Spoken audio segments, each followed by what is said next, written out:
कामरान सैर को केस से पीछे हटाने के लिए उसके भाई जिशान को किडनैप करवा लेता है अपने बंधुओं से।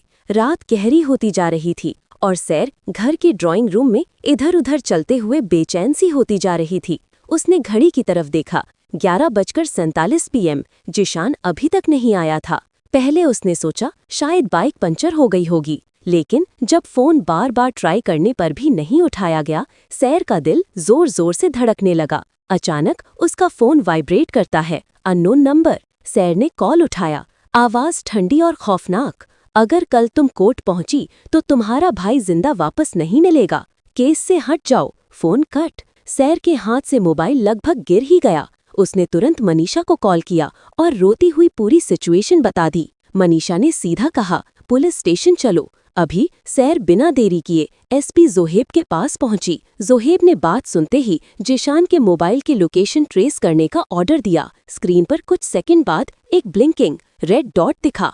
पुरानी गोदाम, सेक्टर 12। जोहेब ने टीम को रेडी होने का हुक्म दिया। गेट पर अली दौड़ता हुआ आ गया। सांस फूला हुआ, अब मैं भी चलूंगा। जिशान मेरा भी भाई जैसा है। पुलिस जीप रात की खामोशी को चीरते हुए गोदाम की तरफ भागी। पुरानी गोदाम के अंदर ढलती हुई रोशनी, टूटे हुए बोरे, जंजीर की खनक और जिशान की दबादबी चीख की आवाज आती थी। पुलिस ने पोजीशंस ले ली। जोहेब ने सिग्नल दिया। दरवाजा जोर से तोड़ा गया।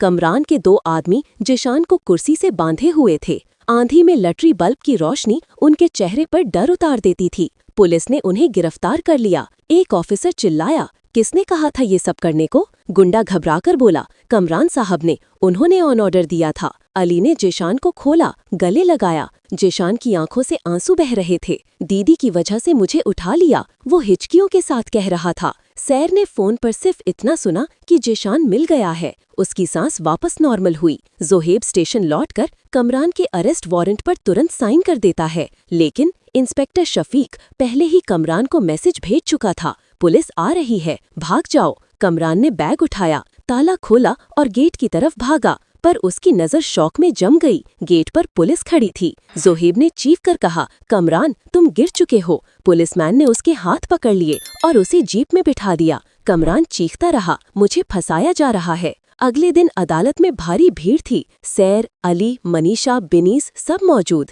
कमरान कोर्ट रूम के बीच खड़ा था। आंखों में गुस्सा और डर मिक्स हुआ। जज ने पेपर्स देखे। वकील बुखारी ने झूठी स्टोरी सुनाई। इंस्पेक्टर शफीक ने कमरे के कोने से आंखें झुकाए रखीं। तभी दूर से तेज चलती आवाज आई, रोहित कोर्ट रूम में घुसता है। सबकी नजर उस पर। वो सीधा जज के सामने जाकर कहता है, मैं गवाही देने आया हूँ। कमरान ने ही मुझे धमकाया, उसने ही जिशान को किडनैप करवाया, वही सबका मास्टरमाइंड है। कोर्ट रूम में सरगोशियां फैल गई। कमरान के चेहरे पर घबराहट उतर आई। जोहेब ने सारे कॉल रिकॉर्ड्स, लोकेशन प्रूफ्स और विटनेस स्टेटमेंट्स पेश किए। हर एक सबूत कमरान का झूठ तोड़ रहा था। जज अपना फैसला सुनाते हैं। कमरान को रेप, किडनैपिंग, धमकी और कानून से खेलने के जुर्म में सजाए मौत। हॉल एक पल के लिए बिल्कुल चुप हो गया। जज फिर बोलते हैं, इंस्पेक्टर शफीक और वकील बुखारी को अदालत को गुमराह करने और जुर्म छुपाने के जुर्म में 10 साल की सख्त सजा है। कमरान चीख चीख कर चिल्ला रहा था, मैं कुछ नहीं किया, लेकिन उसके हाथ में हथकड़ी और पैरों की जंजीर उसका असली चेहरा दिखाने के लिए काफी